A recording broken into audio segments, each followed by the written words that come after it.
Hello, everyone, and welcome to Big Al's Retro Pub. Oh, who have we got in? Got Feed Me Chicken, first one here. Tooty UK, loves his bad language. The Retro Bear. Ross, Wohoho. Right, what is the Retro Pub? Oh, is this literally just gone live now? I'll do that again. Hello, everyone. Welcome to the Retro Pub, hosted by Big Al. Got Feed Me Chicken, Tooty UK, the Retro Bear, Ross Bohoho. Welcome, everyone. Right, so what is the Retro Pub? So basically, I'm just going to get a couple of guests on and we're going to chat some rubbish. Because who wants to see pickups all the time? I know you like to come to my channel to see that, but every now and again, you like to get your mates together, have a few beers and chat. We normally do it in the after parties. But I thought I'd do it live for you lot today. So what am I drinking? Being a Retro Pub, you have to have a drink. We've got a bit of Vocation, Sure Shot. 15-mile round trip with double IPA. This one's only an 8% one. I've pre-poured it, so it's not fuzzy. So we'll give it a go. Patch, yo. Right. So, who are our guests? So, we're doing a bit of glory here. So, first up, we have got Glory Hunter. Hi. Is this the Big Gay Al live stream? It is. Cool. How did you know? Right place. What are you drinking tonight? I'm just on the Magners at the minute. Oh, and I've got some good flavoured ciders if we get there. Oh, it's getting fancy. It's getting fancy. Yeah, I want to save some for tomorrow. So you're a bit glory tonight, but you need the North with you. So let's bring him in. It's the Ink Northerner. Evening. That's the second time today you've been called Big Gay Al. Al? Yeah. I wonder who the first one was. Don't know. Had me stitches, man. Only 8%. Yeah, sorry, Ross. Only 8%. I didn't actually mean to say that, so it just... I didn't notice until Steve pointed it out in the chat. You said it right the first time, and you said it again.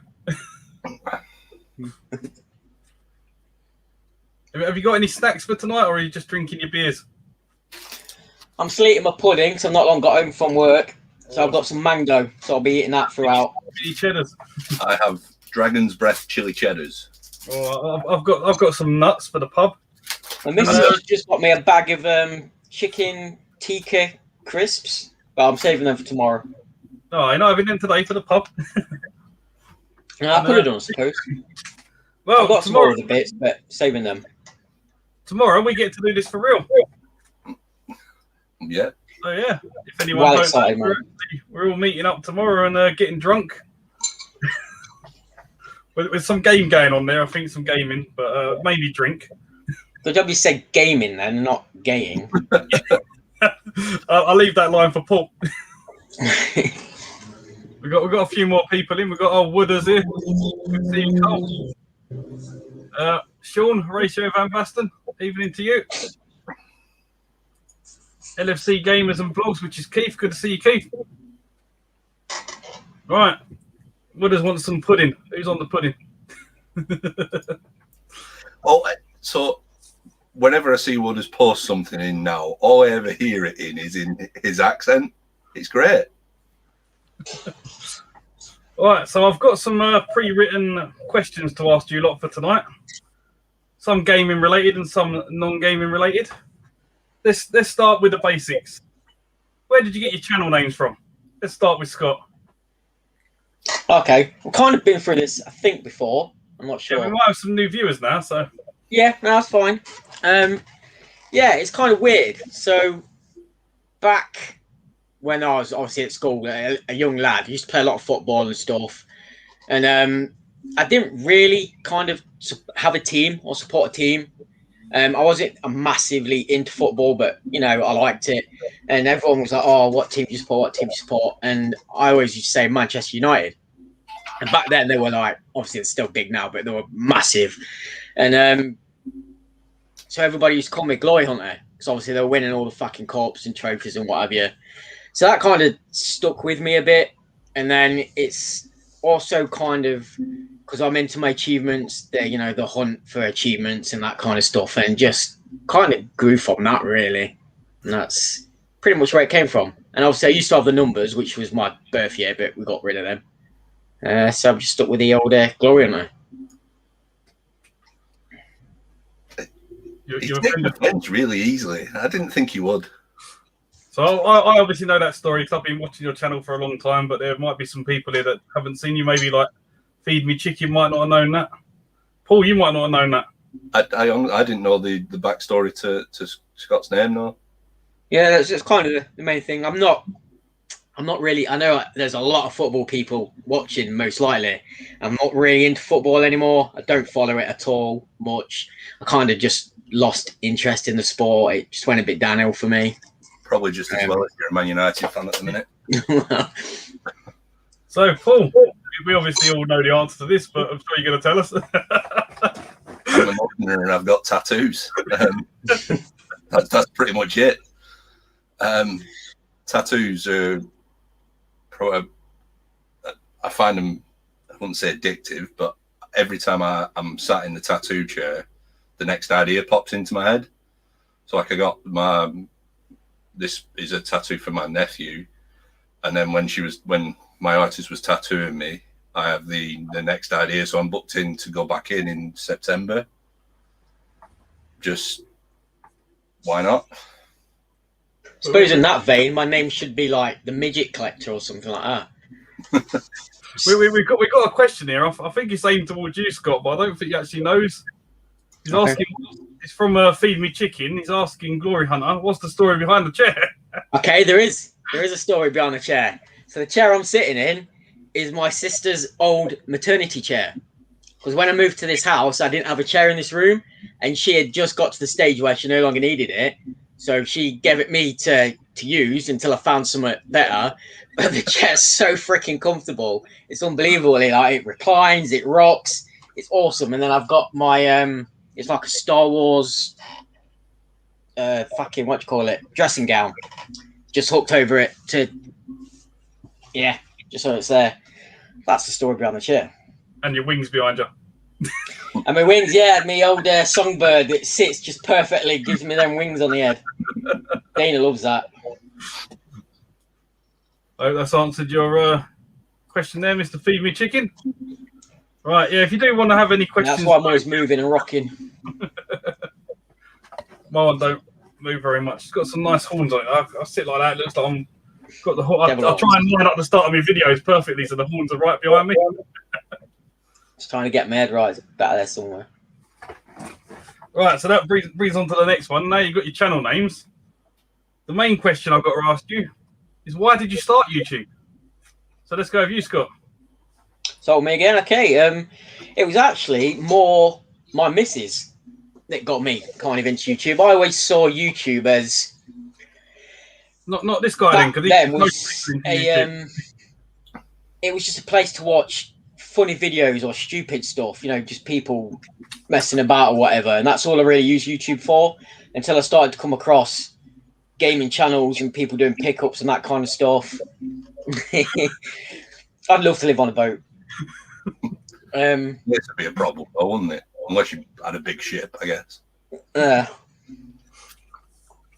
yeah, just started finding other gaming related stuff. It started with obviously more American channels. That was what I was coming across. Then I started on to finding UK channels. Stu UK was actually the first UK channel I found. Started watching his stuff, and then obviously from there finding other people. But yeah, sorry, I've gone off on a tangent. Before that, as I was watching pickups and stuff, the missus said to me, like, well, why don't you do something like that? Like show you pickups and things. And it started off more as a thing to show family and friends and that kind of stuff. And then from there, found the community and then turned it into kind of what it is today, I suppose. Yeah.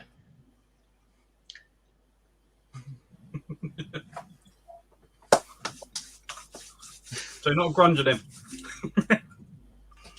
When I first started watching, you never even used to have a beard. You look completely different to That's because my job at the time, the rule was you had to be clean shaven. I've always had a beard since obviously I could grow a beard. I've always had a beard, and then when I got this new job, the rule I went in with like bigger than Paul's. I had a massive beard, and then after I'd been given the job, they went, "Oh yeah, by the way, you have to be clean shaven," and I had to shave it off. And I've got a picture of before and after, and I was fucking mortified, so good. And I had that for about 2 years, and then I actually made them change the rule at work to allow people to have beards. I was the kind of forerunner, if you like, of beard growth in my workplace. And yeah, so now we're allowed beards. So obviously now the Is beard's there back. a certain length, or Is what? Sorry. is there a certain length on it? Would Paul be allowed a job there? No, there's no limit now. It's That's all yeah, right. it's free reign. Because you started YouTube, what was it, about 6 years ago now, I think. I honestly couldn't tell you. I think I've been in this house, probably 5 years. I started at the other house for probably about a year, so probably about right. Yeah. Sounds about right to me. So, Paul, you're fairly new to YouTube. What made you join YouTube?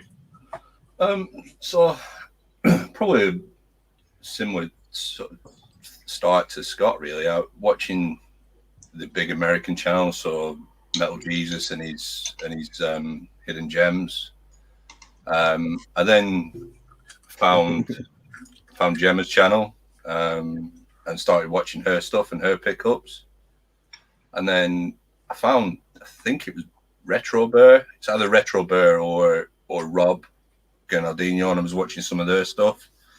Seen some of Scott's stuff that popped up on my feed. A few other bits and pieces of people, and I thought, well, I've got all this shit sat behind me. Why don't I do sort of like a collection video? This is what I've got. It also helps for insurance purposes as well.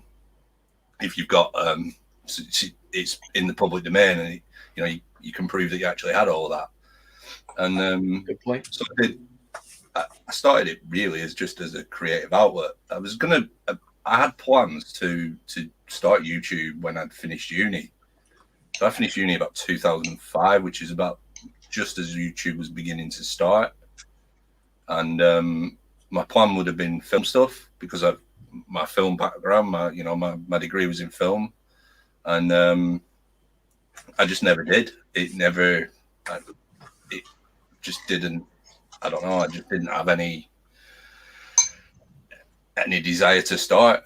I think I'd finished uni. I was quite big in terms of muscle at that point, and when I was back at home, I had to get a job, and I got my job, and I tore my shoulder, tore the tears, so it sits at the back here in my left shoulder, and I stopped weight training and just started going to the pub and getting smashed, and then that was pretty much that took up most of my time until I grew up a bit, and then at that point YouTube was massive, and I was just watching stuff, and then like I said, I just decided one day, you know what, fuck it, I can do what some of these guys are doing. Let's have a go. I've noticed it's strange talking to a camera. If I'm talking, I present to people, or when we were allowed, I used to present to people, and I found myself when I'm talking to the camera saying quite a bit, whereas when I'm presenting in front of people, it's naturally, it doesn't come, a pause and stuff. So that was a bit strange at first, but I'm starting to get slowly used to the not having the audience in front of me and having a go. Yeah, to be fair, my first few videos, I used to say all the time and just edit them all out. Like, well, I didn't even edit it then. My girlfriend used to edit for me. I just edit out all the because there'll just be so many. I'll still say it. Early stuff.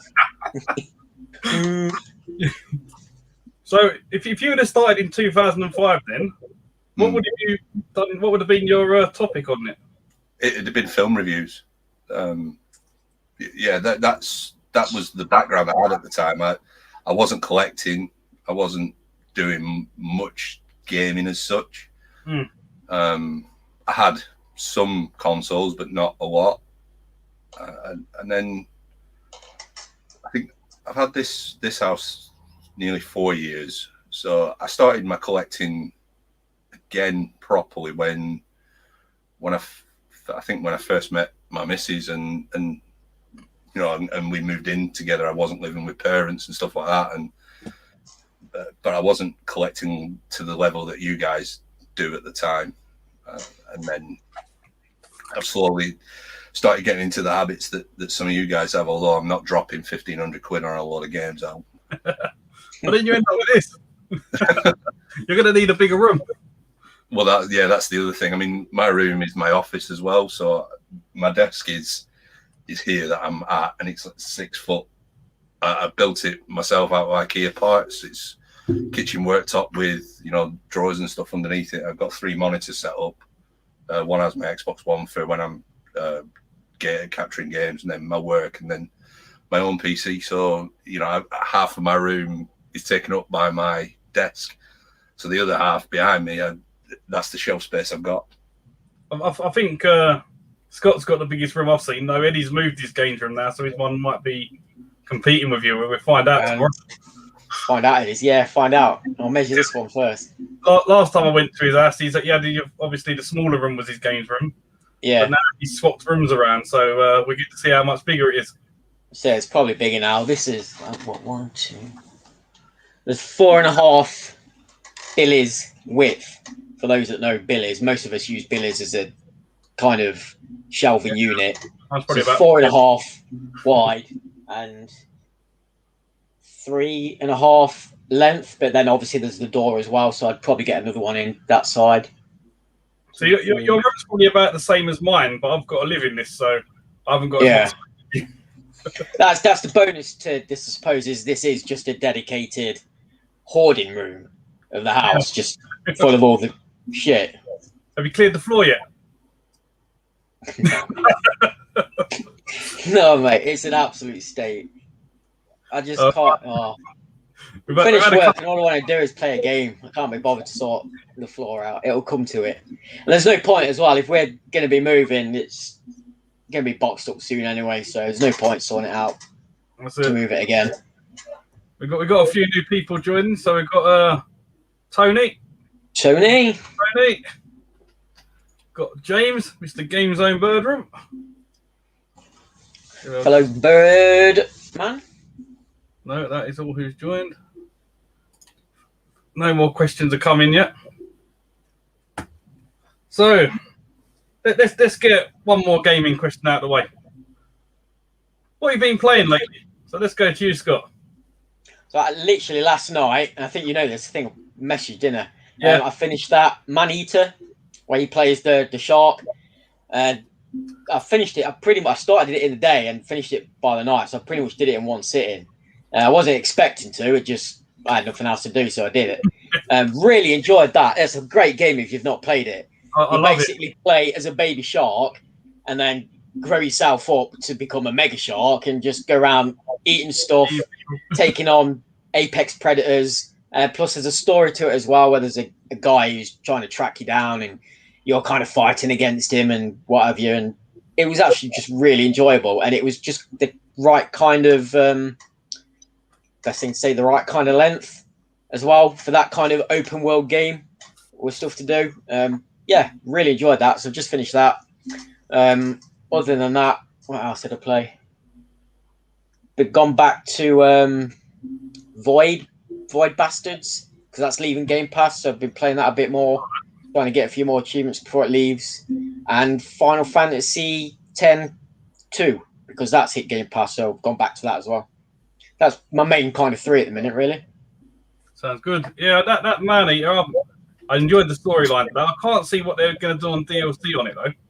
Although they've been promising this for over a year now, and we're still waiting. Oh, have they? Yeah, the game really enjoyed it.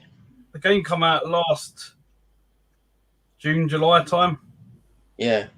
It was great for me as well, because I'm quite a fan and interested in the sea and the ocean and things. So just literally swimming around as the shark and seeing all the marine life and just being in the depths. I just enjoyed that. Just swimming around. It had me amazed for a little while. Yeah. And then eating people, jumping off the beach onto beaches and just grabbing people. It's just fun. I wonder if Dana has actually finished that now, because one of the achievements glitched on him, and he's actually only 99% of the game. Oh man, So I don't know if he's actually finished it or not yet. But yeah, we both pre-ordered it before it come out because it was like one of these. You get a skin. Yeah, we tiger got skin or something. Yeah, I saw that. But that's literally what you get. You don't get any of the DLC or anything. It's literally just the skin. Skin for the shark. Well, I just want to say hello. We've got Duncan in it. Good to see you, Dunk. We've also got the legend, Mark. Good to see you there, Mark. And no one else has joined. So, Paul, what have you been playing other than Banjo Kazooie? I've just installed Maneater. I did it to get the Game Pass. I've just been overtaking you on the achievements, Al. So, am I still top? Nope, I'm top. Oh, we've been playing the easy ones. Castle and Gate 1 and 2. 100%, 50 years, 0 degrees. Real games. Yes, not on my Xbox. I've apart from Banjo Kazooie, I've been playing The Last of Us Part 2, which you love. I quite enjoyed it. Rubbish game. It's all right. It's not as good as all right, but it's all right. And I've just installed Ghost of Tsushima onto my PS4. Yeah, that was the last game I was playing on PS4, and then stopped again to do some achievement stuff, and just haven't gone back to it yet. But it's down there to play when I get my PS4 back on. But Spider-Man's dropped to like 35 in Tesco's now, so I'll probably pick that up. Is that the new one? The Miles one. It's supposed to be short, but I got a PS4 originally specifically for Spider-Man, so I've got the Terabyte Spider-Man Special Edition one. Sounds good. And I've been playing it up. It was absolute garbage. The game was all right, but it's like you finished it in like 3 hours. It's just going back and mopping up all the achievements because I still needed 15 achievements when I finished it, and that was what dragged out, getting all them and surfs up. That was fun. The game was really good, but there's one achievement that was like really long on it. So that's what I've been playing. Yeah, I just got a webcam that will allow me to stream my Xbox to Twitch as well. So I've got some Xbox stuff I might stream to Twitch. I've got a question for you. I've got the Xbox One Connect with a camera on it. Will I be able to stream with that? If you're using your Xbox One, yeah, I used to. Because I'm going to try and stream Xbox One on YouTube, but I want to stream it on Twitch at exactly the same time. You can use it as a camera, but I don't think the microphone uses it. I had to have a separate microphone when I stream with mine. Yeah, I need just your normal headset will do. But yeah, the camera on it works fine. Steve's got a question for us. He's just joined us. It's not a very good one. Has Al been playing Horsecock Simulator 4.0 on the Wii? I've never craft rules. But I'm sure you've played it for us, Steve, and you'll be able to review it.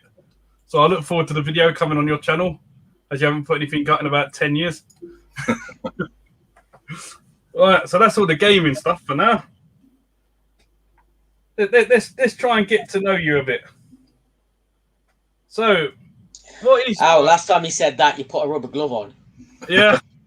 Sorry about that. Had to be done. Thankfully, it's not in person. Don't walk like John Wayne. So, I kind of know what Paul was going to answer this, but I have no idea what Scott will answer. Where's your favourite holiday destination?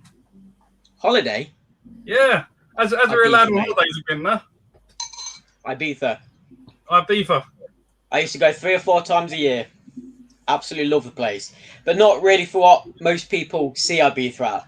So I've been going since I was a kid. We used to go with my mum and dad. We used to go to the top of the island, a place called Portanax, where it's just quiet, it's chilled. It's a nice, more kind of family place. That was growing up. And then more when I was going out over there with like the lads and stuff, we used to go to Playa d'Embossa.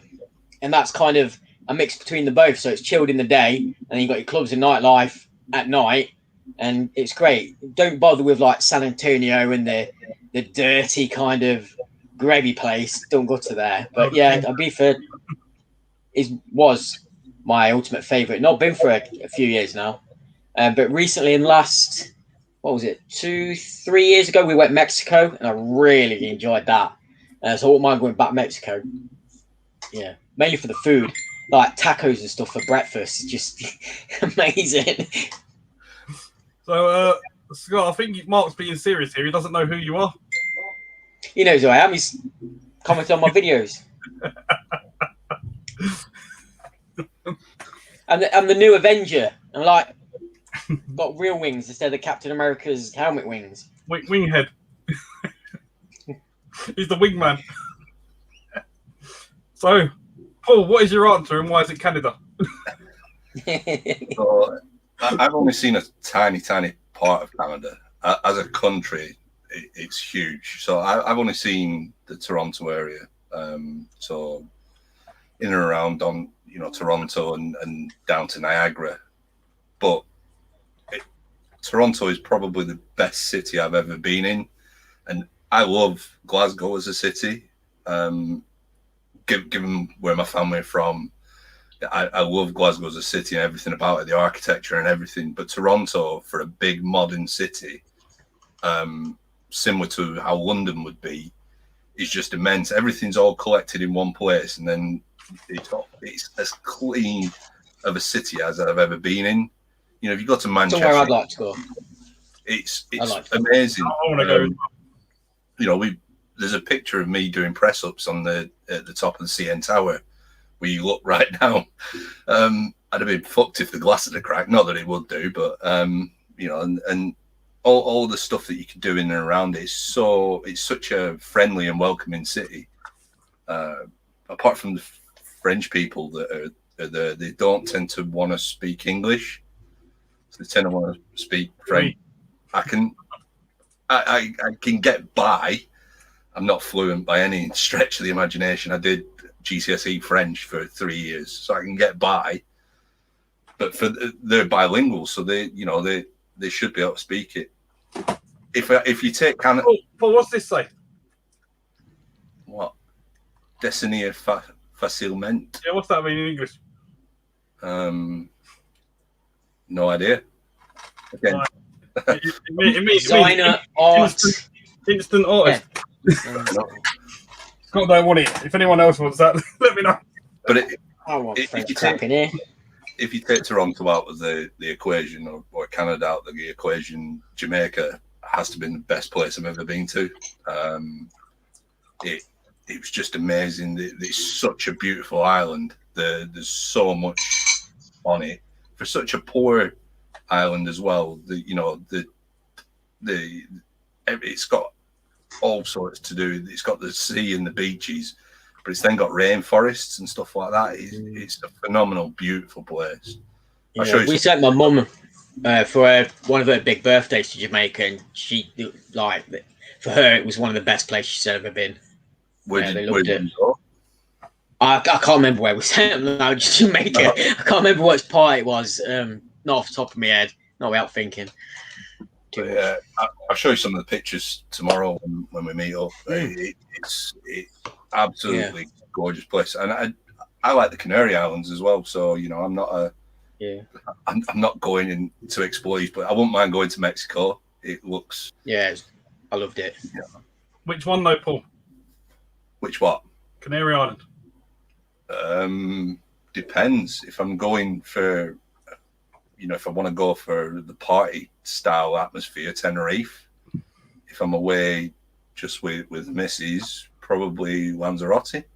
Oh yes, you're right. You can stay on. Been to Lanzarote a few times. It's quite barren, but it's nice. Like Nice, the relaxing. volcanoes and stuff. Friendly people, Yeah. cheap beer. What more do you want? I've been to 3 out of the 5. I think is it Latath? I think it's called, or What's that? La Palma.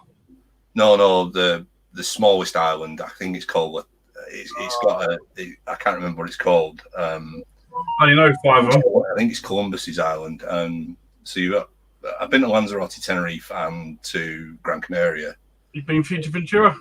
I've not been to Fuerteventura. No. I'm- Fuerteventura is supposed to be a lot quieter. It's mainly a military base. Fair enough, but yeah, I've not. Sorry, I'm just. No, and if I'm away with the lads, it would be to Tenerife. If I'm away with the missus, it would be Lanzarote. I don't know. He didn't hear you properly. Clearly, he needs to get in. So yeah, I'm open to all of these. I want to explore more of the UK. To be fair, just after the Gamer Vlogs has posted, there's a lot of places. What I did really like as well is we went Austria and Bulgaria once for skiing at Christmas. And yeah, Bulgaria. Oh Jesus Christ! Bucharest. Testing me now. No, it wasn't far from. Is it Sofia, which is the main kind of the capital? Yeah, capital. It was a little while away from there. I can't think what it was. I don't know. Can't remember, but that was nice. Nice at Christmas, having the snow and that around and what have you, and all the cabins. So yeah, I mean, COVID dependent. I'm hoping that we can get to Canada at winter. So this Christmas, just after Christmas. Yeah. To do one of the biggest things I miss is just traveling. Like I love traveling. Yeah. Do I?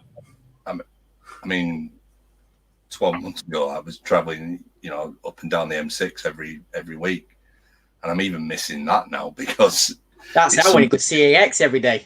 Something different. But yeah, hopefully, I mean, we had a holiday booked for March to go to Tenerife with one of my course mates and his missus. It was their honeymoon originally, and that was cancelled. And then they booked it, and then asked us to go with them. Well, I don't like holidays. He likes the UK. It's not for everybody, though, is it? See, Rob. So let's get the chat involved. I know Duncan answered Finland. Where's your favourite holiday destination? Everyone in the chat. Well, I'll talk about mine. Paul will probably agree with me when I say it. My favourite place in the world, I've been there twice, is Las Vegas. And I want to go again. Does this skin complexion look like it does well in Las Vegas? Other than the heat, you can never get bored in Las Vegas. Even if you don't like gambling, there's so much to see and do there. Mm. There's so much history. There's so much stuff to go and do. You go to a nice pool party. It's lovely. I was potentially going to a work conference there, and the one thing that I want to do, if I do ever get to go to the Vegas conference, is I want to go to a gun range. I have no interest in guns, but I just want to see what it's like to fire off a big gun. I could have done that. I had two options. Either go to a gun range and fire a gun, or take a helicopter tour over the Grand Canyon. And I chose the Grand Canyon. Yeah. It wasn't cheap. It cost about $400, but it was worth it. It's one of them places, if you've never been, you need to go and see the Grand Canyon. Obviously, it goes over the Hoover Dam as well. I want to go back, and I want to actually do the coach trip to the Hoover Dam so I can walk around it rather than flying over it. If you ever get to Canada, I highly recommend seeing Niagara Falls. And if you're there, go on the boat, because you don't understand the power of water until you're right up to that falls and the amount of power that's coming from that. I think the Canadian Falls lights up about a third of Ontario, and the American side powers so much of the Buffalo area. It's just immense how powerful that waterfall is. All right, while we're talking about holidays and stuff, I want to get on to another question. I'll answer it first this time. Do any of you two watch any non-gaming related channels? I watch a lot of travel vlogs. there's a couple of people I watch who like go. They live in Mexico. They're American. They moved to Mexico. They sold up everything they owned 4 years ago. Moved to Mexico, but they go to Vegas 5 or 6 times a year, and they show you like how to do Vegas cheap. Because obviously they haven't got much money, so they literally show you how to get the deals, what apps to download, what buffets are the best value for your money, how to get shows for free and stuff like that. And I really love it. Fair enough. And like I watched that and I think I really want to go back to Vegas. And like I watched loads of different channel blogs. Like Japan's another one. I really want to go to Japan. And I watch a lot of Japanese, well not like Japanese, it's mainly American people that go. Yeah. A lot of like channels that go over into Japan and like they don't stay in one place. They travel around Japan and they show you how to do it. Japan's top of my list is next place to go. That's somewhere I've always wanted to go. We keep saying we're going to do like a Tuva's trip to Japan, and then he keeps talking about it. And we never do that. But with like COVID coming, I think we need to do it. It needs to be up there, top of the list. Let's do it. Set yourself up on Patreon and get your patrons to pay for your holiday. Pay for you to go. Come on, chat.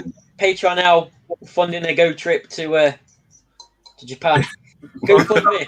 I'll just have a look to see if anyone has actually said about what places they want. Mark has come back.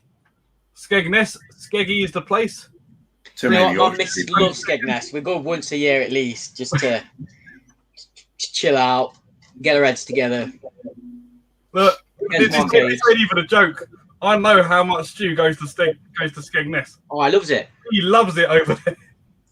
You can't beat a bit of Skeggy now and then. Is it your brother that lives there, Stu? I can't remember what you said. I think it is, yeah. I think it's his brother that lives there, yeah. So, Scott, other than like gaming stuff, what other YouTube channels do you watch? My main one, and Paul will know this as well, is a guy called Scott Adkins, who's a martial artist. He's in the movies. Very underrated. He's been in quite a lot of big movies recently, including Doctor Strange in the Marvel series. He was in the Expendables 2, and then obviously has his own movies where he's the kind of star, if you like. But yeah, I watch a lot of his stuff. He does a similar thing, I suppose, to this, where he talks to other martial artists or people in the martial art business in film, and then they discuss stunts, actions, techniques, and it's great. I mean, he's had some big names on. Yeah, pretty much anyone you can mention as a martial artist in film is had on the show. So I watch a lot of that. That's really good. That's my kind of stuff. Been into martial arts myself as well as like Paul is. And that's really my main one. A lot of kind of movie-ish stuff. Other kind of collection videos to do with other collections. Some kind of toy collection stuff. I know Stu watches a lot of that kind of stuff as well. I had to clean out before coming on live. I'm good. I don't know. I don't get a lot of time. I don't get time to watch the videos that I've got stacked up. I'm always getting behind, so it's just whatever I'm in the mood for, I chuck some on. But yeah, that's kind of my main one, really. Anything to do with fighting, martial arts, techniques, that kind of stuff. Yeah. Good to see you, Sire. Toy restoration's all right. Anything like restoration stuff. Like another thing I like to watch is like was it called upholding, upholstering, whatever it's called. Or recycling kind of thing. Yeah, I'm sure it's called upholstering. Upholstering. That's to upholstery. Upholstery is when you. Yeah. I ain't got a clue. Rob's like watching his abandoned place. I know he watches like amusement. Yeah, I've seen a few buildings and stuff. Yeah, you know when like theme parks close down, like the American Adventure and stuff like that, and people, it's just a barren land, and people going around and just exploring it. Yeah, it's good to see everyone in the chat joining in and talking about what they like, even though there's a few weird ones.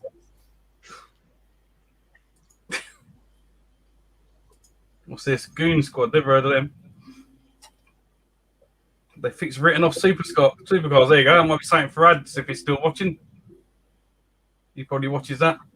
Dylan, He watches his flat Earth videos. I'm not going to talk about flat Earth because it's just so fucking ridiculous. I love watching long gaming channels. Ours is one of my favourites. I love you too. So, Paul, what channels do you watch? So a bit like Feed Me Chicken, watch quite a bit of What Culture Wrestling. There's some, it's quite entertaining with some guys. WrestleMania. Sorry, I've watched some of WrestleMania stuff. He's not as engaging. They're not as engaging as What Culture are. Simon Miller is great to watch. I like their top tens. Sorry, I like their top tens on WrestleMania. Some of them are okay, but What Culture do a similar thing. So I'll check them out then.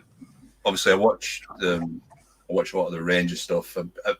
I keep meaning to put some of Scott Adkins stuff on, but I was watching a guy who is a martial arts channel, and he starts talking about different martial arts. I can't remember the name of the channel. I posted it into the WhatsApp group when I first found them, because he was talking about who's the actual sort of who would win in a fight actually, and from nowhere he pulled Dolph Lundgren and Mr. T, and then gave a full explanation as to why.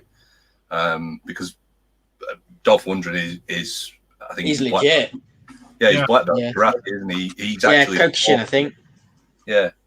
So I think there's a film of him fighting in a tournament, whereas the likes of a lot of the martial arts stars, if you will, haven't really done tournament fighting. So that was his argument. I think Mr. T the argument was because boxing is so underrated. So because he's a legitimate boxer.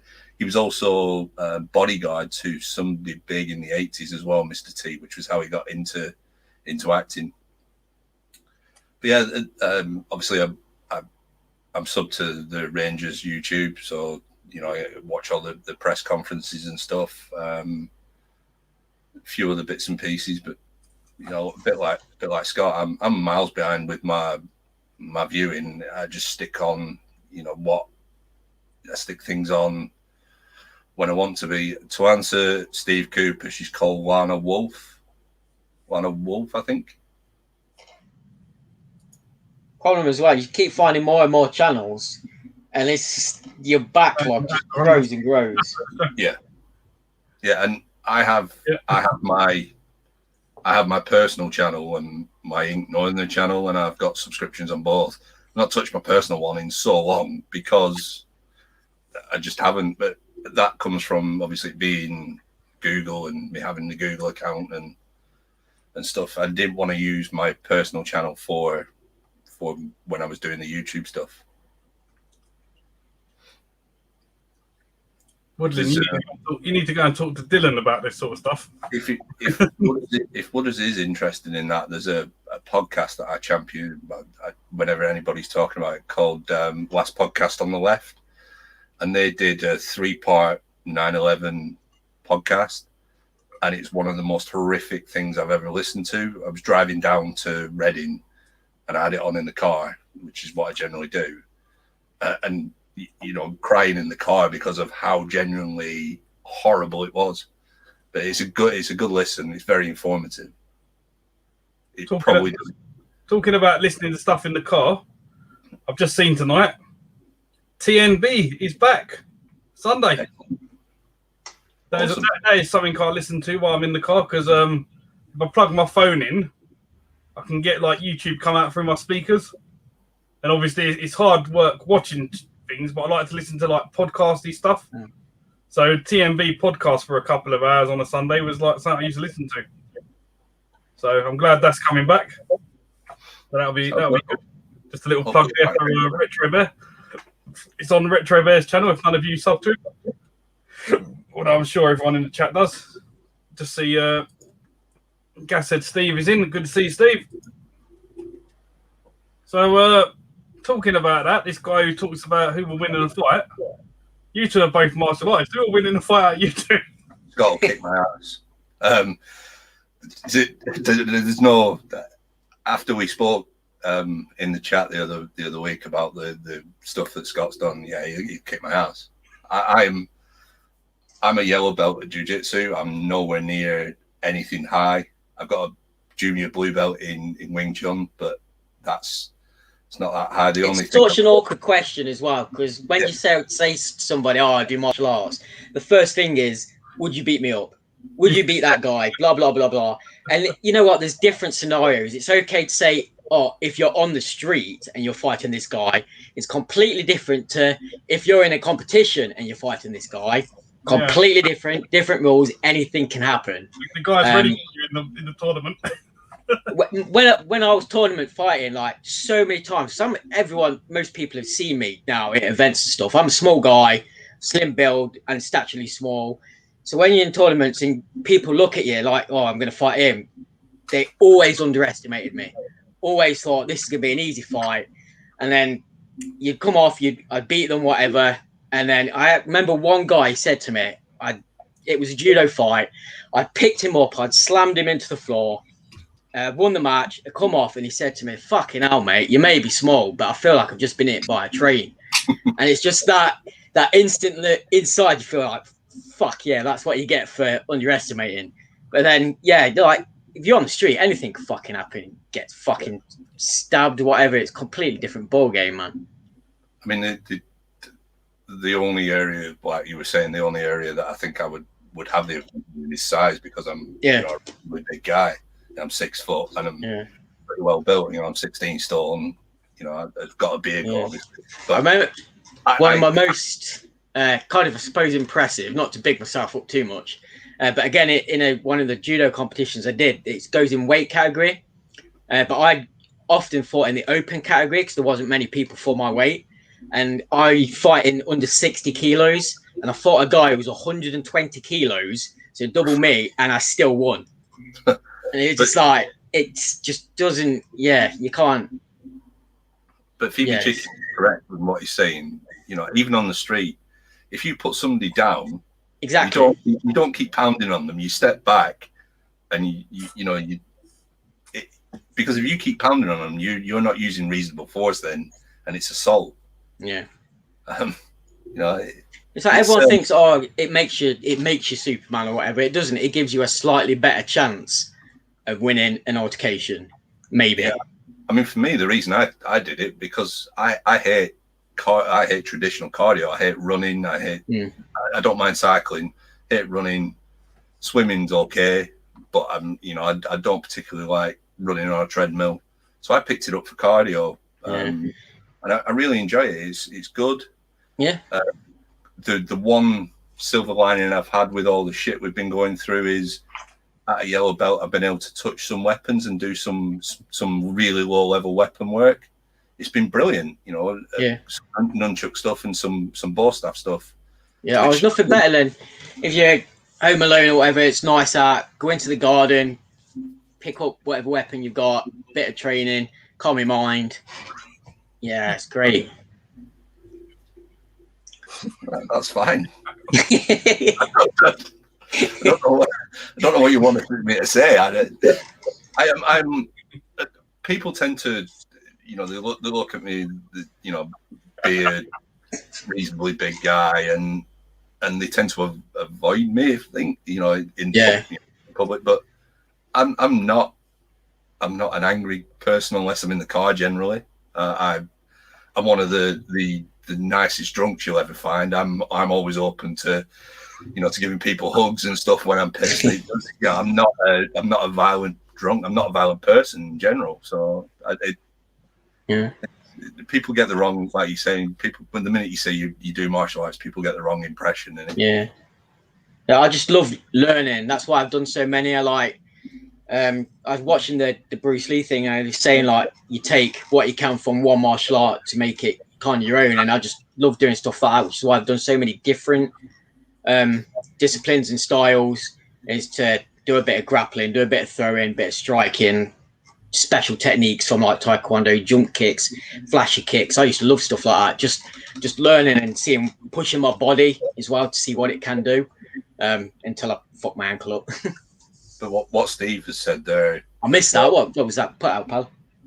What did Steve say? The combat sports has never been about being angry or hard. He's right. It's for me. It's about control. You know, I could probably kick somebody hard enough to put them through, you know, some of the walls and stuff that we've got. But, you know, it's not about that. It's about controlling that kick and about controlling that anger. It's not about being hard. And, you know, it's like you say, it's about if somebody comes at you, you've got that slight advantage that you know how to put them on their ass. But it doesn't stop somebody pulling a gun and shooting me or stabbing me. That's like when I used to do martial arts, mine was just all defense. You're a full trained ninja, though, we've established. Yeah, it's all defense. There's no attacking moves in it. We're not even talking to Al. We're talking to his kind of shadow that he's just created. Oh, you've seen the certificates. You know it's real. We just had a couple of people join, so we've got Big Mike. Good to see you, Mike, and Retro Kit. Well, we've had a good question come through from Keith. He said it's a hard question. What are some of your favourite video game composers? So obviously that must be like manufacturers, like your Capcoms, Konami, people like that. I imagine he means music. Music composers. Right, music composers. Can one of my favourites. I don't know any, so I can't answer it. Scott, you'll have to answer this one. One of my favourites. He's actually more known for his movie composing, but he did do a few songs for the Metal Gear series, and that's Harry Grayson Williams. His music has the same kind of, obviously, style. You'd recognise it straight away. He did films like The Rock. He's done so many movies. Like if you watch a movie and wait for the music credits, it's probably his name that's going to be there. But he did, like I say, he did the Metal Gear Solid soundtracks and stuff. Especially number 2 is probably one of the most famous ones. But yeah, I love his music, just for movies and games. Other than that, I couldn't name you one. I could pick my favourite music, but not an actual composer. Rob Hubbard? Anyone know? I've heard the name, but it's on the Commodore 64. I have no affinity for any of the microphones. No. Anything before the NES, I've got no clue. I'm pretty much the same. You know, yeah. I classify myself as a modern gamer. I'm not whilst I've got a lot of the retro stuff, I am a modern gamer. I play on Xbox more than anything. I'm probably the same. Probably in a similar vein to the way Scott has gone. It would probably be one of the film composers who's had music in games. Somebody like maybe John Williams is probably in there, but again, he's more known for film than games. Right, so I've got a couple of personal questions aimed between each of you, if I don't drop my pencil. Aim it at Scott first so I can go and get some more. Yeah, I'm going to go to Scott first. So that's the one. I need to get in one myself. I've just opened up the 11% stuff. How about we do the opposite? We do the opposite to Al that Tony does on his streams, and the guests get up and leave. We just get up and leave. It's good when Tony leaves. So Scott, the first question I've got to ask you, and you're wearing the right shirt for it, why Xbox? Why? Yeah. Achievements, mate. You're not into the second question. I'm not. I mean, it's easy to look and say and whatever. I'm an Xbox fanboy, but you like the original Xbox. There was no achievements back then. No, this is the thing. I was always Sony.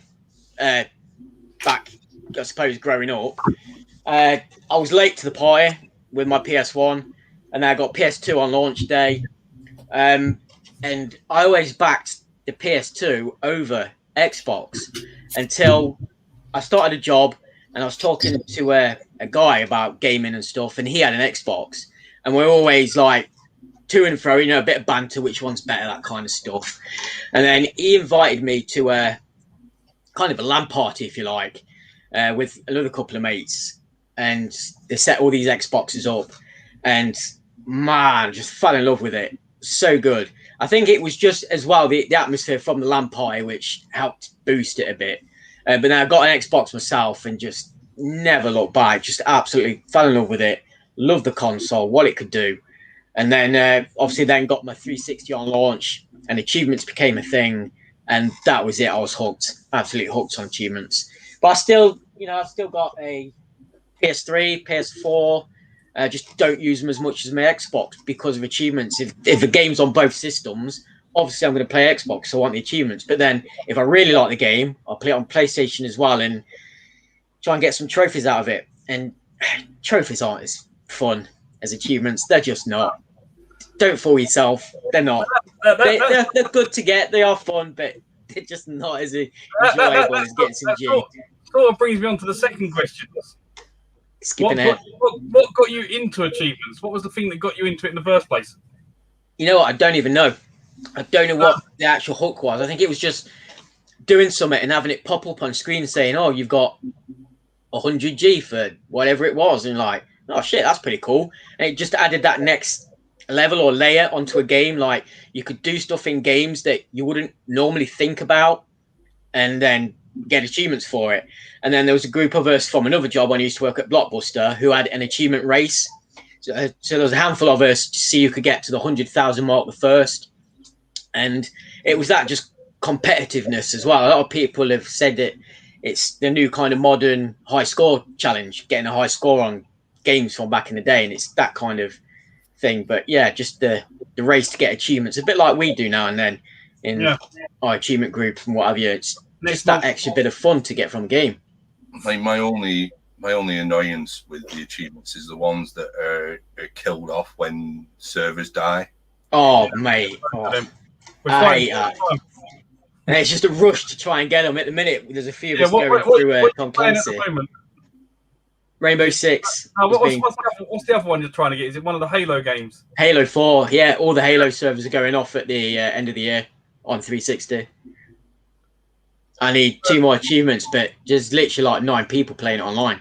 It's crazy. It used to be hundreds of thousands back when I used to play it when it first came out. I went on the other day and there was 9 people playing. Oh, fucking hell. No chance. So imagine online for Gears is the same. That'll probably die soon. Yeah. Well, not already.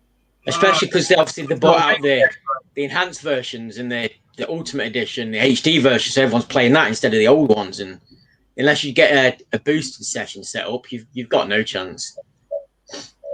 So, I don't know if you'll be able to remember this, but can you remember what your first ever achievement was? I can find out by looking on my account, but it was most likely finding the first bird in Condemned, which is a collectible. I think it was something. It would be one of them, one of the collectibles in Condemned. I think that was the first game I played. Right. But the first time it properly registered to me when I played Oblivion, Elder Scrolls. Yeah. And then did a quest and got an achievement, and then it was like, oh right, yeah, this is what a thing now. Right. So the one that everyone does remember. Can you remember what your first completion was? On my old account, it was. Oh man. The very first game you ever completed on Xbox, the full 1,000 gamer score. The 4,000 would probably be Airbender, Avatar. Everybody did it. 1000G, 30 seconds. Yeah, I think. I made that's sure one that I most remember the most. Because when we was doing it, Rob always said to me, "Make sure this is not your first 1,000G." Yeah. So I made sure I done a bit of time first. I remember when he asked that question, and I didn't say that at the time. I think there was something else. I just can't think what it was now. And I'll have to think about it while Paul answers the questions. I mean, we still got some for you first. Mm-hmm. All right. So, I thought we were doing the same question around. Nah, I've got different questions for Paul. Oh, okay. So moving on from there, because obviously I couldn't ask this one to Paul because I don't think he's been to any yet. What is your favourite event you've ever been to? Oh, wow. Wow. Oh, I just like going to events. I just like the event as you think. Favourite one? For different reasons, man. Like the what do you call it? That's what we went to. Say again. Is there like a point in your like collecting career where you found a game that you really wanted at an event? Yeah, a few times. Yeah. Most the games normally when it's a game I'm finding it's going to be Doncaster. most of the better pickups come from there, especially when you've got the likes of Craig's here again. Oh, with his Emporium of Madness. He's got nothing left anymore. I've taken it all. Yeah. That's a great, probably that's the best to buy event. Doncaster. But for the social and stuff, obviously Blackpool's great because it's a full weekend. You got the Friday night meetup and then the 2-day event. And then there's the coming back end of the year. Yeah, Blackpool's on end of the year. I forget what the name's eluding me. They had the winter warmer that we went to. It was the last event of last year before lockdown that we all went to. Revival. That's it. Yeah, Revival is probably one of the. That's the best for both. You've got a good kind of meet up. You've got the arcades to play, and you've got normally decent stalls to buy off as well. So yeah, just the top 3, and for different reasons for each would be my favourite. And they're run by 3 different people. Yeah. Or 3 different organisations, whatever you want to call it. Yeah, we're quite lucky, especially where I am, because everything's in relatively close distance as well. Right, so we've got 2 more questions for you anyway. Have you got a target for gamer score by the end of this year? Yeah. What is it? 500,000. Oh, you can do that. You've got nothing bigger than that. That's for the end of the year. Yeah. What are you at the minute, Scott? He's like 460. Just over 471. I imagine though you're having to now go through the harder games to get the achievements on. Because no, because most of I never did easy games. Right. My game score. Most of my game score is games I wanted to play, harder games. Obviously, there is some easy games in there, but I'm not like Al, who's just nearly got 100,000 on pure easy 5-minute games. Like, I don't have many of them at all. I bought some recently in sales. 100,000 I've got it's not been easy games. The 100,000 I'm going to get next is going to be easy games. So I've got them all lined up. I've been trying to do a lot of 360 games, as you've seen lately. Yeah, easy 360 games. Oh, yeah, but they're not like Ratalaika games, are they? No. So I don't even think I've played one of them. I've not even got one on my card. They still take a good 6 or 7 hours to complete. They're not like I can put it in 2 minutes later. I've got 1,000 G. Yeah, that's next month. Yeah, I've done a few recently, and that was just to get the 10,000 points that they're doing on the Xbox, just to knock that out, just so I got the points to then buy more Game Pass or buy more games with it, gift cards or whatever. I've done that. I didn't buy any games to get that 10,000 G. I've done all the easy ones that was on Game Pass, all the point and click adventures, all the Walking Dead and all that. And then I've done a load of easy 360 games. So I didn't pay for a game to. I've got loads on the wall that I could do. I could knock it out quite easy, but again, I save them for the point quests and stuff like that. Get up in when we finish the stream, and you'll be all right. I need to get my achievement of the day, actually. I literally finished that in like 3 hours, and then had to do like 3 more hours of mopping up, grinding. So, one last question for you. You see that lovely wall behind you? So obviously you're going for 2 full sets, as we know. The original Xbox and the Xbox 360. Yeah. So there's a question on each. What is the hardest game you've got left to find for both systems? What do you reckon? The OG Xbox is easy. So there's 3, which is called the Holy Trinity, and I need all 3 of them.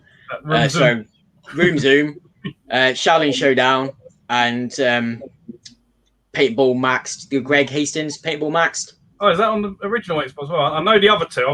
I've got the normal version, but you need the maxed one as well for obviously the full set. Yeah. Yeah, they're the top 3. So what about 360? I don't really know. Maybe that Seekers. Oh, what I've got is, just doesn't interest in me because you can't play it. It's just a coaster, and there is no way I'm paying £100 for a coaster. Even if I don't finish the set, I'm not bothered. I'm not buying a game I can't play for that much money. It doesn't interest me that much to complete it. It's ridiculous.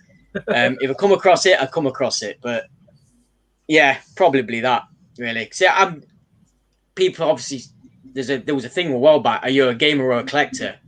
I play my games. every single one of these games, technically, I have played because I test them all before they go on the wall, and I play them for a bit. And yeah, that was the other reason of going for the 360 because I want to get the achievements out of all the games as well, so they will be played properly. Yeah, And they're not just going to sit there. That's my plan with the 360 as well. Yeah, I'm similar. I've just like completely ripped apart my PS3 collection because there were games in there I'm never going to play. yeah. I got rid of a lot of mine that I had on that I've got on the Xbox. I've trimmed down. Same with the PS2. A lot of them have gone because I've now got them on the OG. Yeah, I mean, I've split my PS2 collection, so I've got some that I'm just going to bin. Well, not bin, but get rid of. I've got some that I may keep and may not keep, and then I've got others that I'm definitely keeping because I want to play. I want to play through them. I did that with PlayStation 3. I only want what's exclusive to the console now. Yeah, that's pretty much what mine are. Myself. Yeah, other than the Xbox collections, all the other collections I do are all mostly exclusives, unless it's a game I really like. Like I've got Darksiders a couple of times because I really like that game. So I like to play it on different systems to see what it's like.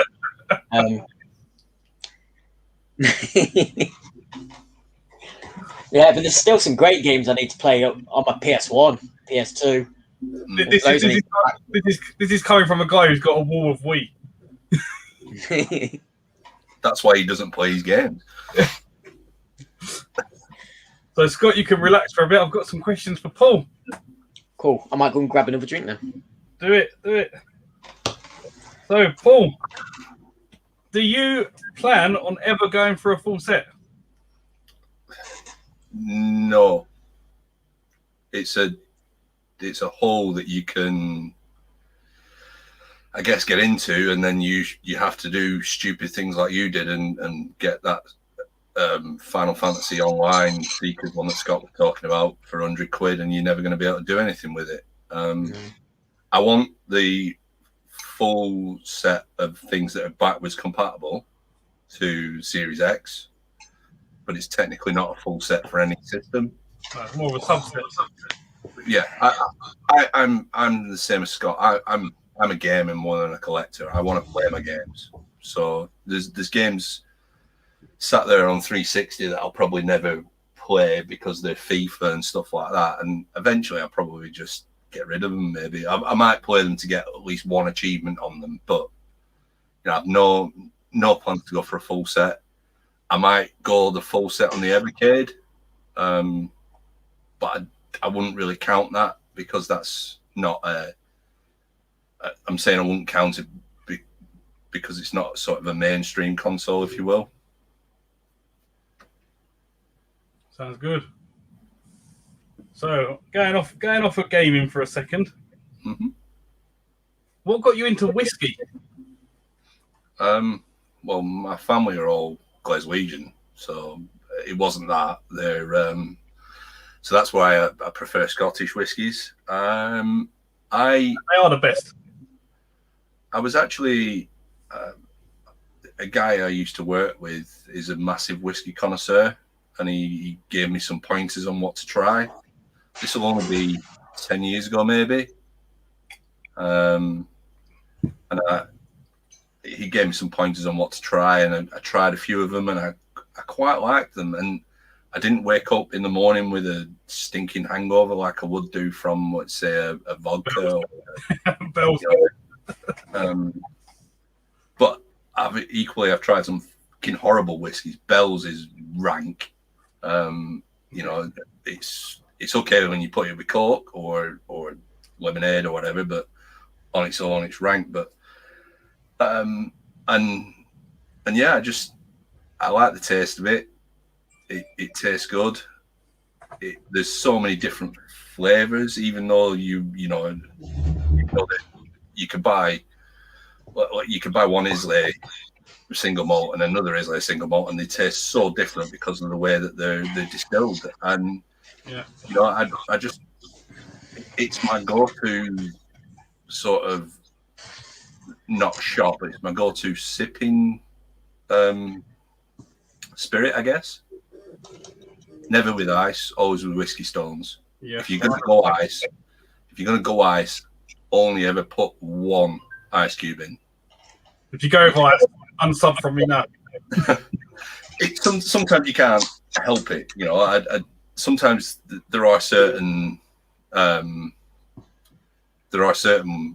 whiskies that you do need to put something with it. Not you need to cool. You know, you need that. But then you buy that special water, it costs like £10 for a little bottle. Well, yeah, but that's why whiskey for me. But yeah, I don't mind some Irish whiskies, but they're too peaty for me. I much prefer a Scottish whiskey. Highland is best, in my opinion, because they drink whiskey and piss themselves, I'm assuming. I don't know. You know, I prefer Highland whiskies to Lowland whiskies, but you know, Speyside, I like Speyside as well. Aldi do two absolutely, not that I'm promoting Aldi, but they do two fantastic bottles of whiskey. They're about 19 quid a bottle. I'll have to give them a look. Send me Keep meaning to try them. I've not tried them yet. They're all right, yeah. Then you know they're award winning, so it's not like they're just cheap blended. They are proper, you know, award winning single malts. Oh yeah, it's all based on the award. If they're award winning, it doesn't matter who makes them. They could be £2.50 down the road. Who cares? If they're award winning, they're good. We should definitely hook up a YouTube get together in Edinburgh, because there's so many bars in Edinburgh. I'm waiting for you to plan it. And yeah, what Goodwin's just asked. I have tried Pendrin. It is nice. It's expensive, but it's a nice. I've only tried the one that you can get in the supermarkets, though, so I imagine that there are others that I've not tried. Same with the Japanese whiskies. I've only tried the supermarket ones. So yeah, I've only tried the Sankatori, is it? The one that's £35 in Tesco, whatever one that is. I think it's Sankatori, I think it's called. Yeah, it's in like a square bottle or rectangle shape. But yeah, I mean, we can arrange Edinburgh for whenever you want. It's not cheap to stay in the city, by the way, but I don't care. Let's do it. I know you don't. Well, I like Edinburgh. I've been to Edinburgh a few times, actually. I do like the castle there when they light up all at night and stuff. It does look amazing. And the square. I've drove around it in Forza Horizon 4. I've driven around. I've driven around it. Actually, driven around it. But it's not fun. It's not a nice place to drive around. But yeah. So moving on. A bit more of a weird question for you. You're going to get a lot of haters and a lot of lovers for this question. What's so great about the Evercade? So it's a personal thing, I think. So it's let me play things that I would never play, and I would never have dreamed of playing. So the Atari stuff, as much as I don't like it, you know, I would never have gone out my way to buy an Atari to play those games. The Atari Lynx stuff, I would never have gone out my way to buy a Lynx to play the games. I have no interest. I have no ties to them. It's cheap. You already got one, ain't you? But pointless. He's saying it's a pointless system, but for the £15 I pay on a cartridge, that money goes back to the developers of the game. So I'm not stealing their intellectual property. That's not.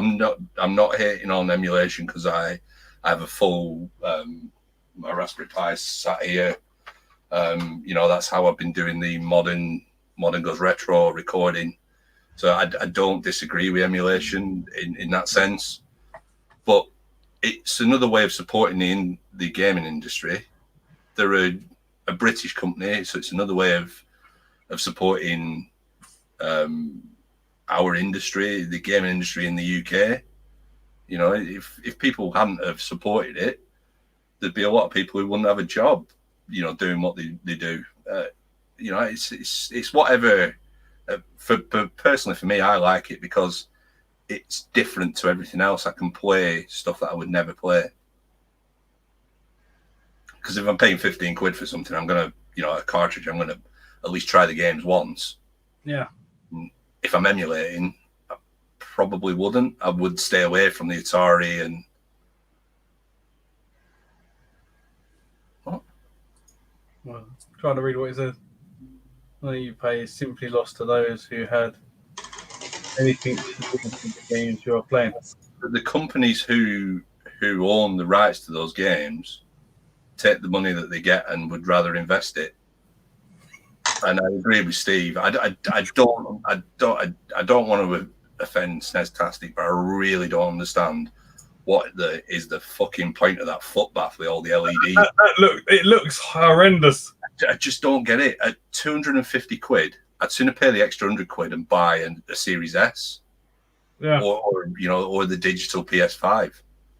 But I just don't understand that. At least with the Evercade, if I want to stop, I can stop. It's not cost me a massive amount. Whereas with that at 250 entry, I just don't get it. It looks fucking horrible. It's got to have the worst controllers for any system ever. I don't know. I don't understand it. Maybe it's not aimed at my age demographic or our age demographic. It's aimed at an older demographic based on what I'd read. So it could be that. That might be why it doesn't hit with me. Woodley wants to go on and have a word with you. I'll meet him at Tesco if he wants to have a word with me. It's fine. But why not now, but why so many YouTube videos about the Evercade? Me? Yeah. It's something different. You do. There's somebody passionate in. Why not? Yeah. But you do hundreds of pickup videos. You know, and no, I'm not being critical. I'm just asking a question. No, I'm not making it critical. No, it gives me something else to put into my channel. People might not like it. That's fine. Don't watch it. I was really worried about the whole YouTube thing at the start, where I was asking people, what would you like to see? What do you want to see? And Dana pretty much set me down. Dana, Eddie, and yourself are really in the WhatsApp. YouTube. It's in the title. YouTube. It's for you. Do what you want. Don't bother about what everybody else wants. It's supposed to be for you. Yes, it's nice that people subscribe to me and watch my stuff. I love it. And I said from day one, if I had one subscriber, I would continue to put it out. It's great that people watch me, and I've no desire to make money out of this as a platform. So the Evercade is just something different for me. Like if not everybody has to watch it. If you enjoy it and you enjoy making them videos, who cares what people say? I've got loads of different random stuff on my channel, like board game and stuff. We've all got it. It's like you say, if you enjoy it, then Apart from that Star Wars game, that was terrible. No one buy that. I must admit, it did look shit based on the video. It's just so pointless. You literally you race, and if you crash, that's it. You start again. If you win, you win. Nothing happens again. You just race again. They're pretty much the same tracks as well. The tracks don't even hardly change. It's like one of the most pointless games ever. But because it's got Star Wars in the title, everyone wants it and raves about it. But if it had achievements, it would be fine. Although, no, it wouldn't, because that fucking shitty Battlegrounds game has achievements. It's fucking awful. Don't ever play it. Just never. Don't. Unless you've got to get an achievement for it on the Xbox One. That's it. So I've got one more question for you. It's a non-gaming related one, but it's sort of linked to your channel. What is linked to your channel? What's going to be your next tattoo? So horror film icons in a traditional style. It's hard to describe here so people don't know the traditional style of tattooing. You're not going to know what a traditional tattoo will look like. But yeah, so I've let me pull my email up to my artist actually, and I'll tell you the horror icons that I've gone with. I know Pennywise, Freddy, Pennywise, the Scream Mask, Jason, and Michael Myers mask in a traditional style, or the iconic things related to them. So, you know, if it's Jason, is it his mask with the Camp Crystal Lake sign and a traditional flower or something like that, and they're all going to be sort of individual sticker sized in the space I've got on my left thigh. So that's there. And then I've got other ideas. So as much as I love Saw 1 and Saw 2, I didn't think after it that they were that great. I've yet to watch Jigsaw, which Rob suggested. I've just not had time to put it on and watch it. There's a new one coming out, a new Saw film. Is there? Come on, Scott, tell us about it. I think I was talking to Rob about it. It should have come out last year, but obviously with COVID, all the movies got put back. It's not called Saw this time, though. It's called something else. My memory is terrible. But basically, it's not called Saw, but it's still about Jigsaw. But it's a sequel because Jigsaw's dead in it, from what I can make out, and it's about a policeman trying to find the copycat of Jigsaw because it's still happening. But it's actually got Samuel L. Jackson in it. He plays the dad of the main guy, who's Chris Rock, which I wasn't really impressed with. Spiral, that's it. Yeah, it's called Spiral. It's coming out Thursday. Yeah. Oh, there they are then. I knew it was out soon. But yeah, he was saying it should have come out last year, but obviously got put back. But that's going to be another take and go on the franchise. But we used to have at Halloween, we used to dress up in the office in my old job. And one of the lads effectively dressed up as Billy with a full-size adult tricycle. Nice. Yeah, I'd never. I liked Saw 1 and I liked Saw 2. They did what they did, but I think after Saw 2, Leah Whannell and the other guy stepped away from it, didn't they? They were only exec producers, so just names to have. The first Saw has one of the best movie twists. You just don't see it coming. It's so good. I'm not going to spoil it now for anyone who's not seen it. Yeah, I won't spoil it, but yeah, it is already out, apparently. Oh, okay. I've got loads to watch now. The movies are back out. So many to watch, and so many I want to watch that are still not out yet. So yeah, going back to your question, yeah. So that's my next tattoo idea. I need to finish off like my half sleeve that I've got going on here as well. Got some Sonic, some Metroid to put on there. So not just Mario stuff. Well, no, it was Mario and Pac-Man. Mario and Pac-Man, yeah. Basically, it's games that I played when I was younger that I would have started with. So I remember playing Pac-Man.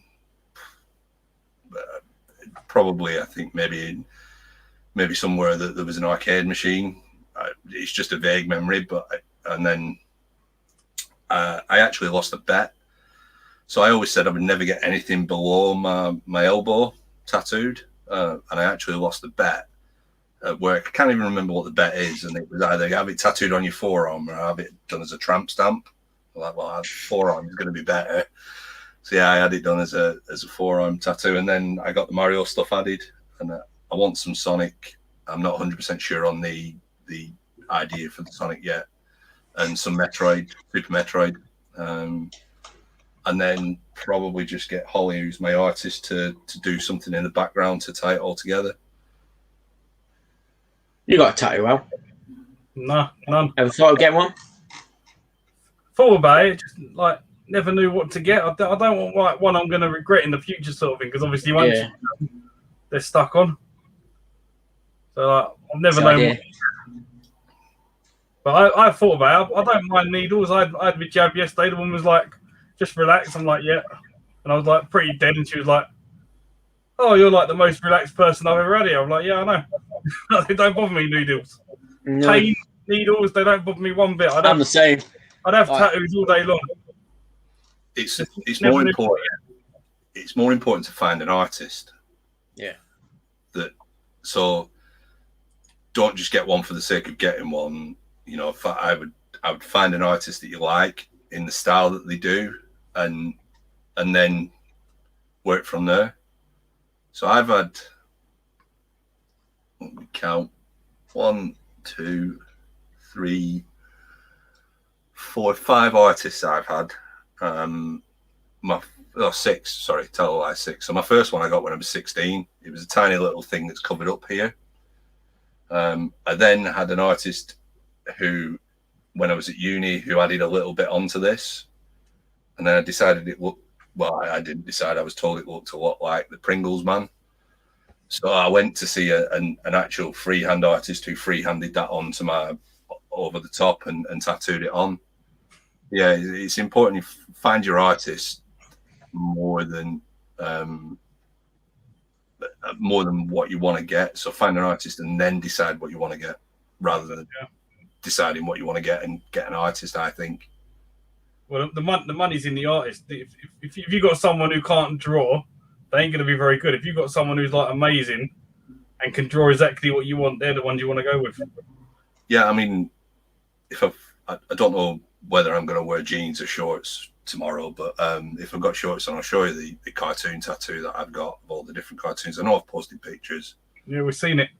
But, you know, my artist drew that and put it all together and composed it. It was, you know, obviously she's taken the pictures from other places, but she had to compose it. And, yeah, you know, I'll show you an artist in Preston in Bury not to get tattooed by. I've got one of his tattoos on my leg. I'll show you that as well. The reason I say that is because the guy did it, and then when I started talking about posting it to like Reddit and stuff, he then backtracked and said it wasn't his drawing. It's actually a Swedish artist drawing. So it's like, great, you've put something on me that's not yours. Yeah. And I don't regret having it. It's a baseball fury from the Warriors. I don't regret having it, but it's not his work. It's not his work. So, you know, basically he said, you know, if you post it, people may say it looks exactly like this guy's. Don't worry about it. It's like, well, that's not your art then. Wow. I mean, I've seen stuff like pictures and videos that you see on Facebook where there are people where they've had bad tattoos, and there's just some crazy ones like bad people's faces and what have you. It's just hilarious. You don't want to be going down that route. I like that show where they get like 2 people and they have to design tattoos for each other. No. It's shit. We'll design you one then, Al. It's great. Yeah, my artist, after a few drinks, it might happen. You never know. My artist isn't that far from Bury. We can take you to Ollie and get her to tattoo you. You heard it here first, folks. I was getting tattooed at the weekend. All depends on my driver is coming in fancy dress.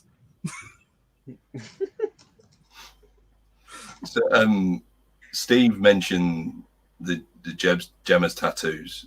Yeah. I don't personally. Well, he didn't. He mentioned you getting a tattoo of Gemma on your ass, but I've not seen all of Gemma's tattoos. I can only see what she does on videos, but her tattoos are pretty shit. A little down her legs. I don't know. You see on the videos, isn't it? Only the ones on her arms that I've seen. The 3.5 arcs down the arm. What's wrong with that? It's the ones on the inside that are line drawings and stuff. They just don't look. They might be they might be personal to her, so I don't know.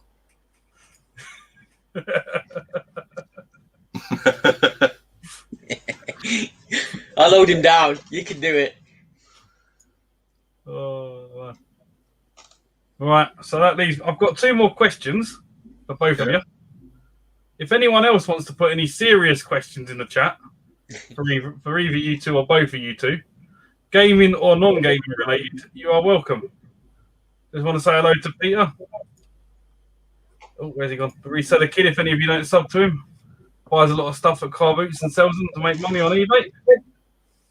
I'm not sub to him, but I'll have a look. Pretty good channel. I watch all of his videos. Right, so that leaves me with two more questions. So the first one: if they stop serving every drink in the world and can only serve one, what would it be? So you first, Scott. What? Alcoholic, non-alcoholic, or alcoholic? one? Alcoholic. Has to be alcoholic. Yeah, as we're in the pub, it's alcoholic.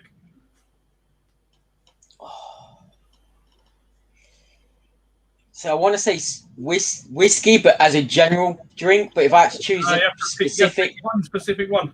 if I have to be a specific brand, it would probably be Krabby's. My my Achilles heel. It's my Krabby's glass. You can't even see that, can you? So they make alcoholic ginger beer. they make a whiskey as well, Scott. Yeah, They do, yeah. It's not bad. Some out of the fridge. Yeah, that's Have you my ever had it my main before? go-to.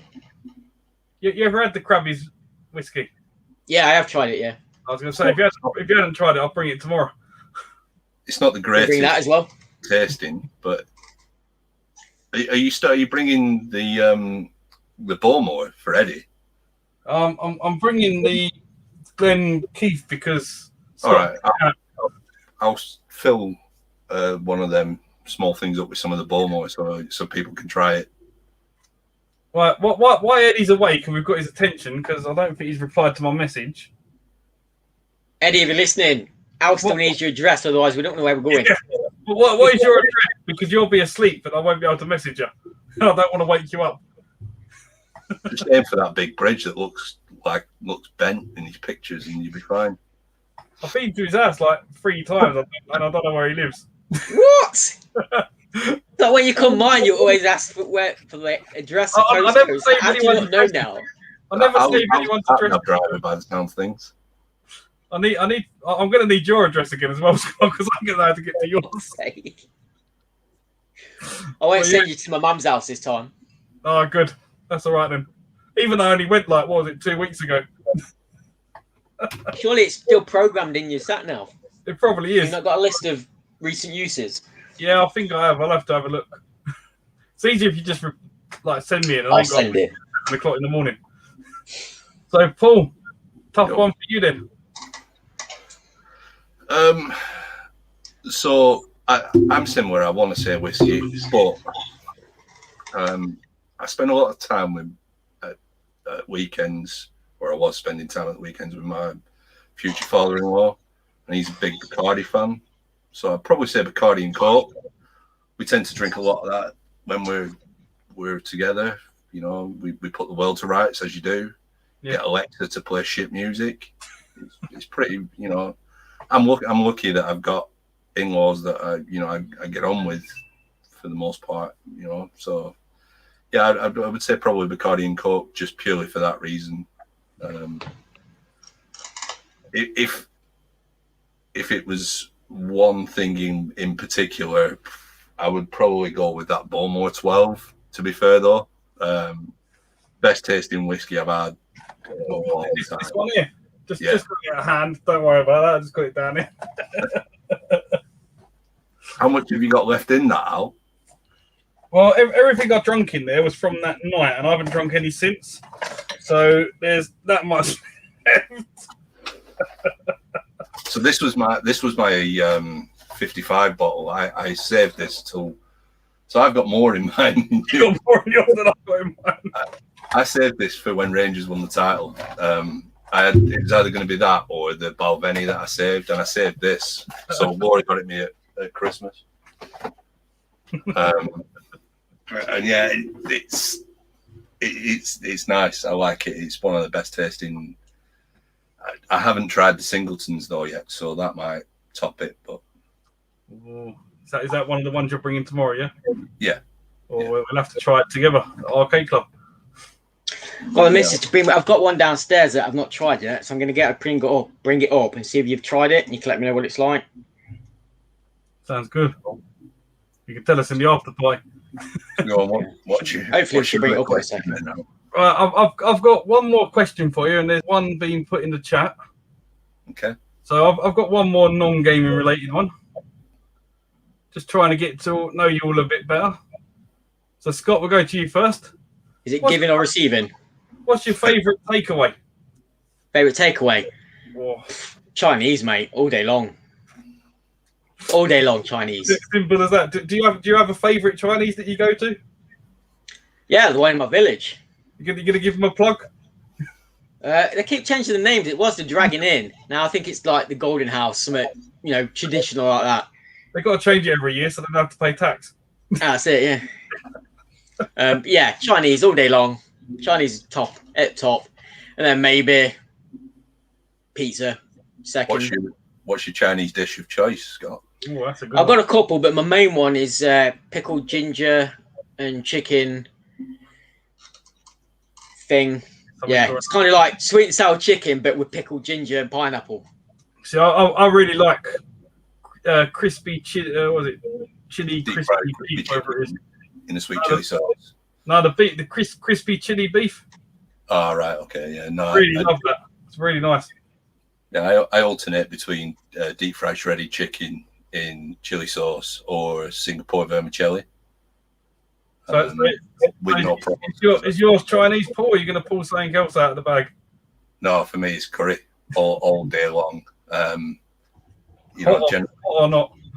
Right? Here we go. Hot curry or It depends. So it depends what mood I'm in. So if I want a hot curry, I don't tend to go massively stupid hot, like foul level, or I can eat a foul and I can eat a vindaloo, but I tend to go more of the sort of like jalfrezi level, more than that, which isn't massively hot, but it you still get the taste. Obviously pakora to start and keema naan. Yeah, I'm Peshwari naan. Peshwari naan. I'm not a big fan of the coconut. See, coconut's my favourite. Oh, yeah. Yeah, I do like coconut. I do like the korma or the pasanda and stuff like that just for the taste, but my go-to one's probably like a lamb Rogan Josh or something. Yeah, Rogan Josh and jalfrezi tend to hit about a similar spice level. But nothing beats a home. I've got a lot of Asian friends, and nothing beats a homemade curry, because what we get in takeaways in restaurants is not it is not a curry. Poor old Simon on his diet. Don't worry, I'm still on my diet. I had a nice salad earlier. It was lovely. But yeah, what we have is in the takeaways in restaurants isn't what they would have at home, and I'm lucky to be one of from my old hometown, one of the people who's been into the mosque and eaten and stuff, and it's amazing.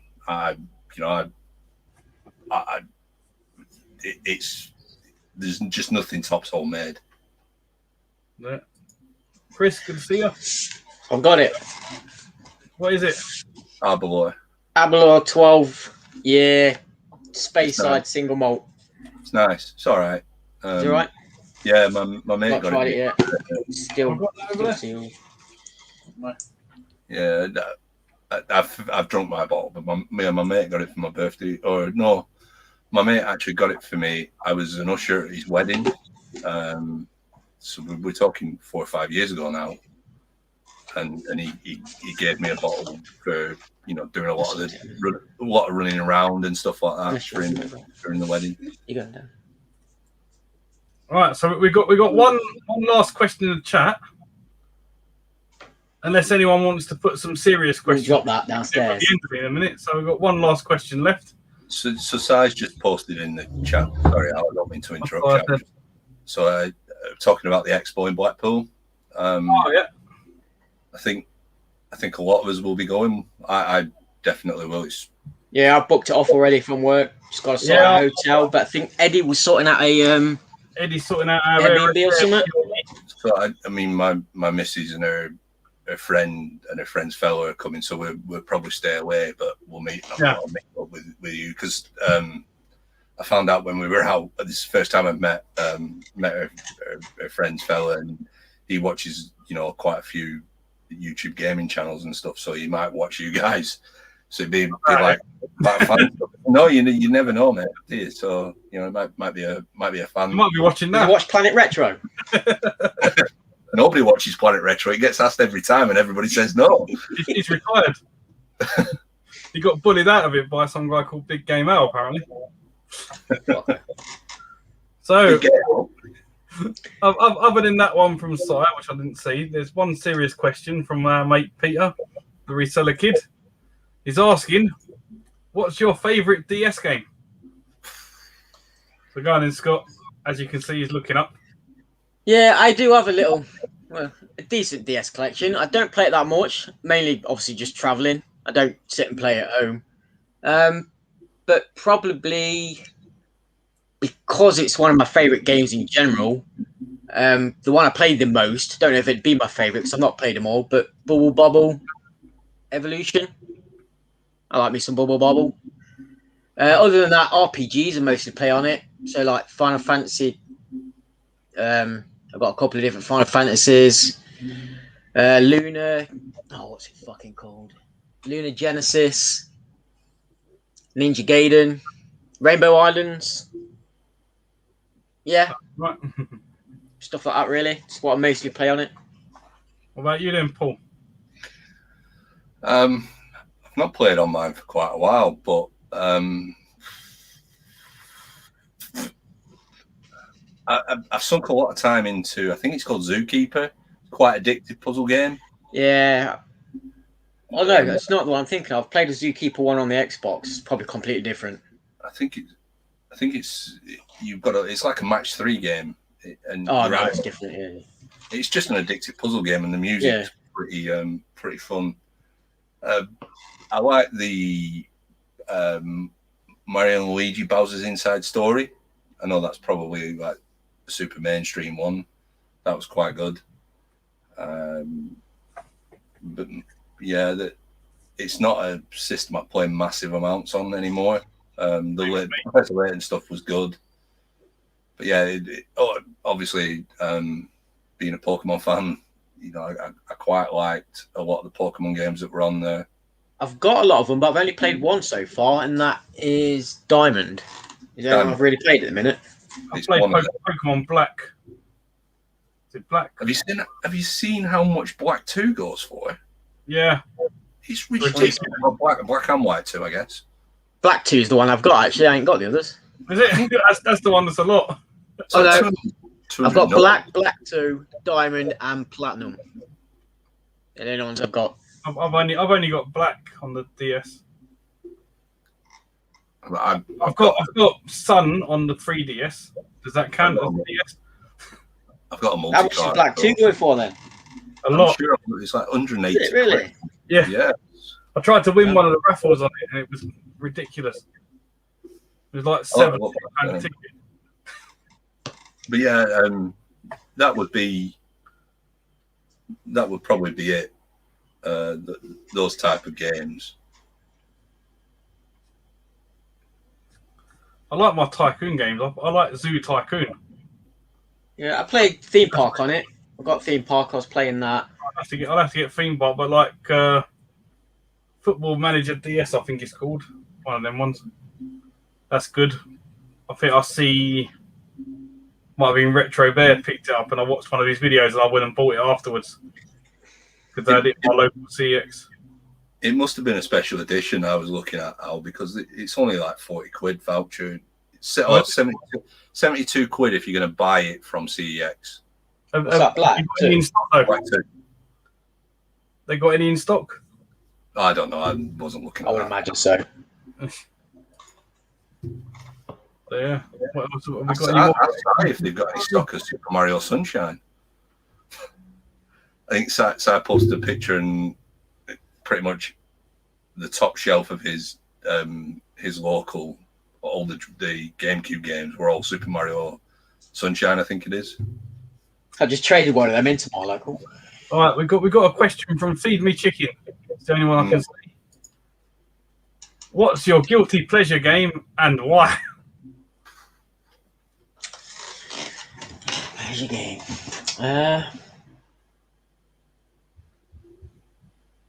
Dead Air. It with pleasure. I don't think I have one. I would have said a while back, probably Call of Duty, but I don't think there is a guilty pleasure game that I have. See, I suppose the Lego games I actually really enjoy, especially playing with the missus, a bit of co-op, bit of fun. They're kind of guilty pleasures, I suppose, because it's supposed to be kids' games. Mine is probably FIFA because all of you lot slate it all the time, and I really enjoy FIFA. I don't know. Yeah. Yeah, there's nothing. Wrestling games would be my, I guess, guilty pleasure, and I've not played one of them for a while because 2K shit the bed, and then they released that fucking hot garbage that is Battlegrounds or whatever it's called. Yeah, well, I've got to play them. That's the difference, side.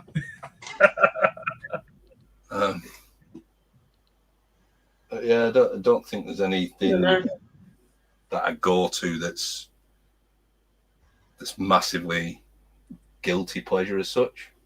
What do you mean when you was younger, Peter? You're young as it is. Wish I was your age again.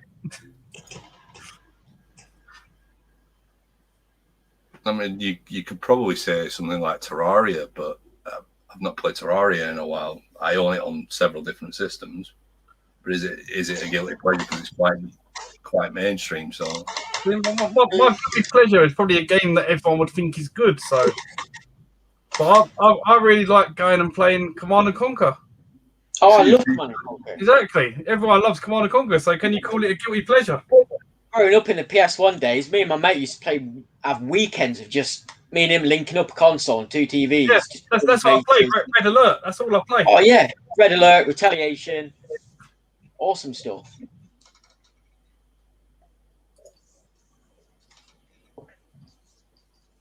Trade away the ones game sent to you. Mostly, yeah. If they're worth a bit, I'll trade them in. If not, obviously they go into some of the groups for other people to have. Got loads down there, and a few bits I've started doing eBay.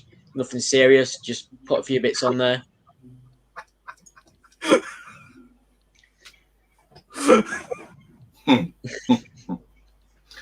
So I have finished Super Mario Brothers and I have finished Sonic. Geordie bastard. I'll just see that. I had to put it up. It made me laugh. I did like him. Started to go off the fucking hell. Poor old Mark. Right, so it looks like there's no more questions coming in. I'll give Well, it so much for your hour, Al. We're nearly at 2 hours. So Oh no, this is what happened, you see. I've got to be up at like 5 o'clock as well. And now after his stupid question, he's now saying evening. Mark, you missed it. We're just ending. So I just want to thank you both for coming on and answering the questions and having a good laugh in the Retro Pub. And I just want to put it out there. If anyone is interested in coming on a Retro Pub with a few beers and answering a few questions. You have to do Al a favour first.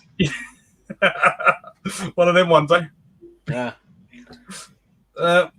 Message me. I've got Instagram. Or if you're in one of the WhatsApp groups, send me a message. So, yeah. Cheers, Scott. Cheers, Paul. Anything you want to say to anyone? That's it. Yeah, thanks for stopping by and watching and listening to our drivel, I suppose.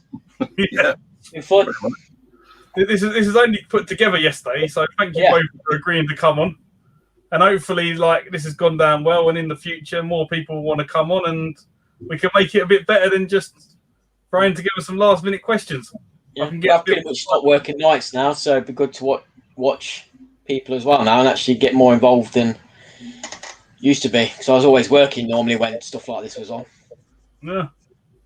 So I think we're going to have a bit of an after party, so we'll have a few people on in a minute. So yeah, I'm going to end it here. So thank you all for watching, everyone. Give me old thumbs up as always. And I'll see you in the next one. Bye for now.